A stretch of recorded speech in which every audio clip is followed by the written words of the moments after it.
오늘은 누가복음 7장 17절 이하의 말씀으로 예수님의 임재에 대해서 깨달음을 나누겠습니다. 예수님이 임재하시면 어떤 일이 일어날까요? 제가 사람들에게 안수할 때 예수님이 임재하십니다. 또 안수하지 않고도 사람들을 세워놓고 마이크를 쥐고 예수님 임재하소서 라고 기도하면 예수님이 그들 앞에 임재하시고, 예수님 안수하소서 라고 기도하면 예수님이 그들에게 안수하십니다. 또 찬양을 부를 때에도 예수님이 임재하시고, 말씀을 전할 때에도 예수님은 임재하십니다. 주여 세 번 부르고 합심으로 기도할 때도 예수님은 임재하시고, 방언으로 기도할 때는 더 강하게 예수님이 임재하십니다.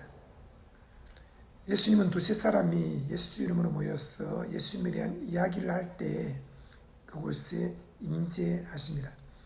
그래서 제가 가는 곳마다 또 제가 만나는 사람들마다 예수님이 임재하시는 것을 많이 느끼게 되고, 예수님이 실제로 일하시는 것이 눈에 보일 정도입니다. 예수님이 임재하시면 어떤 일이 일어날까요? 17절에 예수께 대한 이 소문이 온 유대와 사방에 두루 퍼지니라. 요한의 제자들이 이 모든 일을 그에게 알리니 요한이 그 제자 중 둘을 불러 주께 보내어 이르되, 오실 그이가 당신이오니까 우리가 다른 일을 기다리오리까 하라 하매, 그들이 예수께 나아가 이르되 세례 요한이 우리를 보내어 당신께 여쭈어보라고 하기를, 오실 그이가 당신입니까? 우리가 다른 일을 기다려야 합니까? 하리이다 하니, 마침 그때 예수께서 질병과 고통과 및 악귀 들린 자를 많이 고치시며 많은 맹인을 보게 하신지라. 예수께서 대답하여 이르시되, 너희가 가서 보고 듣는 것을 요한에게 알리되, 맹인이 보며 못 걷는 사람이 걸으며 나병 환자가 깨끗함을 받으며 귀먹은 사람이 들으며 죽은 자가 살아나며 가난한 자에게 복음이 전파된다 하라. 누구든지 나로 말미암아 실족하지 아니하는 자는 복이 있도다 하시느라. 예수님의 임재를 통해서 나타나는 이런 질병과 고통과 및 악귀 들린 자들이 많이 고침받는다는 것입니다. 또 많은 맹인이 보게 됩니다. 제가 사람들이 안수하면 그들에게 예수님이 임재하셔서 그들을 만지시는데 갑자기 굵은 눈물이 막 터져 나옵니다. 하염없이 눈물을 뚝뚝뚝 흘리고 그 사람의 발밑에 눈물이 황건히 고여있는 것을 많이 보게 됩니다. 제가 올린 것이 아닙니다. 저는 사람들에게 한 방울의 눈물도 흘리게 할 수 있는 힘이 없습니다. 저는 사람들의 감정을 건드리지 않습니다. 또 설교할 때도 감정적으로 설교하지 않고, 찬송 부를 때도 감정을 불러일으키지 않고 차분하게 부르는 편입니다. 그리고 하나님을 경배하는 찬양을 많이 부르지 복음송의 찬양들을 많이 부르는 것이 아닙니다. 인애하신 구세주여, 나 같은 죄인 살리신 벌레만도 못한 내가, 그런 걸 통해서 자기 자신이 굉장히 좀 이렇게 슬픈 감정을 자아내는 그런 복음송 위주의 찬양을 부르는 것이 아니라, 주 하나님 지으신 모든 세계 만복에 거는 하나님 빛나고 높은 보좌와, 이런 찬양들을 부른, 할렐루야 주님을 찬송합니다, 하나님의 인자하심이 영원하도다, 이런 찬양하는 곡을 부르는데 성령님이 임재하시는 것입니다. 그 성령님은 누구십니까? 예수의 영이십니다. 이스라엘의 찬송 중에 거하시는 여호와여, 주는 거룩하시니라 라고 했는데, 찬송할 때 그 찬송의 보좌에 예수의 영이신 성령님이 임재하시는 것입니다. 아버지의 영이신 성령님이 임재하시는 것입니다. 그래서 그 성령님의 임재하심이 너무 강하기 때문에 사람들이 찬송을 부르다가 쓰러지기도 하고 그 자리에서 주저앉기도 하고 그의 마음에 있는 경관진들이 무너지고 깨어지고 또 교만하고 강팍한 마음들이 흐느껴 울면서 가루처럼 깨어지고 밀랍처럼 녹아져 내리게 되는 것입니다. 그것은 제가 한 것이 아니라 저는 하나님을 찬송하기만 했을 뿐인데 하나님의 성령이 권능으로 임재하셔서 그들을 만지기 때문에 일어나는 현상입니다. 예수님이 임재하시면 질병과 고통당하는 자들이 고침을 받습니다. 악귀에 들린 자들이 갑자기 정체를 드러내고 기침을 하거나 하품을 하거나 또 경련을 일으키거나 그 자리에서 쓰러지기도 하고 여러 가지 증상들이 보이는데 그러면서 귀신이 쫓겨나가게 됩니다. 집회할 때도 그런 것을 종종 경험합니다. 말씀을 전하고 찬송하는데 갑자기 사람들이 경련을 일으키면서 쓰러지고 귀신이 소리를 지르고 안가 안가 라고 외칩니다. 그러면 예수 이름으로 명하노니 귀신아 나오라 하면 즉시로 나오게 되고 그가 자유를 얻게 됩니다. 성령의 권능 아래 쓰러지면 그들은 흐느껴 웁니다. 그리고 그들의 상한 마음이 치유받습니다. 육체의 병든 것들로 고침받습니다. 어떤 사람은 쓰러졌다 바로 일어나기도 하는데 어떤 사람은 쓰러져서 5분 10분 때로는 1시간 동안 누워있기도 합니다. 그러면 가만히 두라고 말합니다. 왜 그럴까요? 성령님이 그 사람을 만지고 치유하고 계시는 것입니다. 그러면 뼈가 늘어나기도 하고 근육이 차오르기도 하고 또 없는 혈관이 생기기도 하고 어떤 고막이 생기고 또 그들의 눈이 뜨이지기도 하고 심장과 오장육부가 새 것으로 바뀌어지기도 하고 예수님이 그 사람들을 만지시는 것입니다. 저는 한 명도 치유하거나 구원하거나 그들을 변화시키거나 그들에게 감정적으로 동요를 일으키지 않았습니다. 예수님이 하십니다. 예수님은 구원자이십니다. 그래서 사람들이 성령의 권능 아래 쓰러지면 죄를 회개하고 예수를 구주로 영접하게 됩니다. 또 예수님이 권능으로 임재하시면 사람들이 치유받습니다. 그래서 그들에게 있는 혹이 사라지기도 하고 또 암이 사라지고 막혔던 혈관 뚫리고 또 굳어 있는 근육과 여러 가지 조직들이 부드러워지기도 하고 피부가 깨끗해지고 또 점도 사라지고 머리털도 생기기도 합니다. 그것은 예수님이 하시는 것이지 제가 하는 것이 아닙니다. 예수님이 임재하시면 태문이 열리기도 하고 또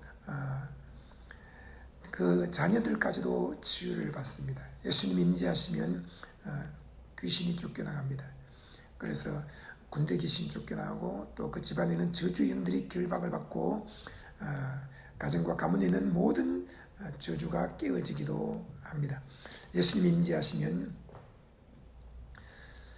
거기엔 천군 천사들이 함께 와서 일을 합니다. 모든 천사들은 부리는 영으로서 구원받을 후사들을 위하여 섬기라고 보내심이 아니냐라고 했습니다. 구원받은 후사들을 위해서 섬기기 위해서 천사들이 보내지는데 그 천사들이 사령관, 천사들의 대장이 바로 예수님이십니다. 왕이 임재하시니 그의 군대가 함께 오는 것은 당연한 것이죠. 그 천사들 중에는 군대 장관과 그의 군대들이 와서 마귀와 또 어둠의 영들과 귀신들을 향해서 싸우기도 하고 또 어떤 천사들은 질병을 치유하는 일을 하기도 합니다. 집단적인 질병을 치유하는 경우에는 천사들이 일하는 경우도 많이 있습니다. 또 어떤 천사는 하나님의 메시지를 전달하기도 합니다. 여러분 이런 천사들이 실제로 일한다는 것을 알아야 합니다. 한 천사는 18만 5천 명의 군사를 하루 만에 다 죽여버렸습니다. 그것은 곧 히스기야가 기도했을 때 응답으로 하나님이 천사를 보내어서 적군을 죽인 사건입니다. 예수님이 임재하시면 필요한 것들이 공급되어집니다. 갑자기 빛이 사라지기도 하고 또 그들에게 500여 기적과 같은 일들이 일어나서 필요한 재정이 채워지기도 합니다.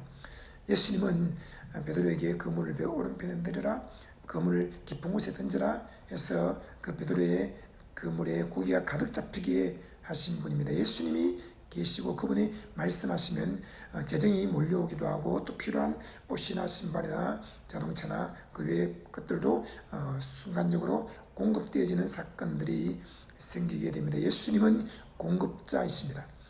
빌보서 4장 19절에 나의 하나님이 그리스도 예수 안에서 영광 가운데 그 풍성한 대로 네 모든 쓸 것을 채우시리라 했는데, 그 나의 하나님은 내 안에 살아계신 예수 그리스도를 말을 하며, 또 우리가 기도할 때 예수 이름으로 무엇이든지 구하면 예수님이 행하신다고 하신 내용과 동일합니다. 예수님은 창조자이십니다. 예수님은 공급자이십니다. 예수님은 구원자이십니다. 예수님은 치유자이십니다. 예수님은 권능자이십니다. 그리고 예수님의 이름을 부르면 예수님이 임재하셔서 사람들에게 성령과 불로 세례를 주시고 그들이 순식간에 방언을 말하게 되고 성령의 권능에 사로잡혀서 예언을 하게 되기도 합니다. 성령의 바람이 불고 또 파도가 밀려오고 구름이 임재하게 되고 사람들은 성령님의 음성을 듣게 됩니다. 성령의 은사들이 불같이 일어나게 되는 것입니다. 예수님은 기적을 행하시는 분입니다. 성경에서 기적을 빼면은 몇 장 남지 않을 것입니다. 창세기 1장부터 예수님의 재림하는 요한계시록까지 기적으로 이어져 있습니다. 예수님께서 질병과 고통과 악귀 들린 자를 많이 고쳤다는 것은 기적입니다. 질병이 생긴 것도 기적이지만 질병이 사라지는 것도 기적입니다. 고통을 당하는 것도 기적이지만 고통이 사라지는 것도 기적입니다. 악귀 들리는 것도 기적이지만 악귀 들린 자가 고침받는 것도 기적입니다. 맹인이 된 것도 기적이지만 맹인이 고침받아서 눈을 뜨게 되고 보게 되는 것도 기적입니다. 죄의 목마른 병, 가난, 어리석음, 징계, 죽음은 마귀가 가져온 기적입니다. 근데 예수님이 더 강한 자로 임재하셔서 그 마귀의 일을 진멸하시고 마귀를 쫓아내시면 거기는 의와 성령 충만과 건강과 부여와 지혜와 평화의 기적이 일어나게 되고 생명 곧 큰 생명, 새 생명, 영원한 생명을 얻게 되는 기적이 일어나게 됩니다. 예수님께서는 너희가 가서 보고 들은 것을 요한에게 알려라. 맹인이 보고 못 걷는 사람이 걸으며 나병 환자가 깨끗함을 받으며 귀먹은 사람이 들으며 죽은 자가 살아나며 가난한 자에게 복음이 전파된다고 하라. 예수님이 임재하시면 이런 일이 생기는 것입니다. 안수하는데 왜 사람들이 쓰러지나요? 또 왜 사람들이 눈물을 막 끝도 없이 흘리나요? 왜 사람들이 두 손을 들고 하나님을 경배하나요? 왜 사람들이 엎드려서 회개하나요? 예수님이 임재하시기 때문이지 다른 이유가 아닙니다. 예수님이 임재하시면 기도할 때, 말씀을 전할 때, 안수할 때, 찬송할 때, 또 합심으로 기도할 때, 또 두세 사람이 대화를 나눌 때 예수님이 임재하시면 맹인이 갑자기 보게 됩니다. 못 걷는 사람이 걷게 됩니다. 나병 환자가 깨끗하게 됩니다. 귀먹은 사람의 귀가 뚫려서 들어지게 됩니다. 또 죽은 자가 살아납니다. 가난한 자에게 복음이 전파되어서 부유하게 되어집니다. 그러므로 우리는 예수님이 일하시는 것을 보면서 믿고 하나님께 영광을 돌려야 합니다. 예수님은 세례 요한보다 크신 분이고 솔로몬보다 더 지혜로우신 분이고 다윗이 주라고 불렀고 아브라함이 있기 전에 있었던 자요. 예수님은 왕의 왕이시고 만군의 주이십니다. 예수님은 천천만만의 천군천사를 끌고 다니면서 예배할 때 임재하시고 사람들이 기도할 때 임재하십니다. 예수님이 임재하실 때 또 눈물이 막 쏟아져 나옵니다. 한 바리새인이 예수께 자기와 함께 잡수시기를 청하였는데 이 바리새인의 집에 예수님께서 들어가셔서 앉으셨을 때에 그 동네에 죄를 지은 한 여자가 있었는데 예수님께서 바리새인의 집에 앉아 계심을 알고 향유 담은 옥합을 가지고 와서 예수님의 뒤로 그 발 곁에 서서 울며 눈물로 그 발을 적시고 자기 머리털로 닦고 그 발에 입 맞추고 향유를 부었습니다.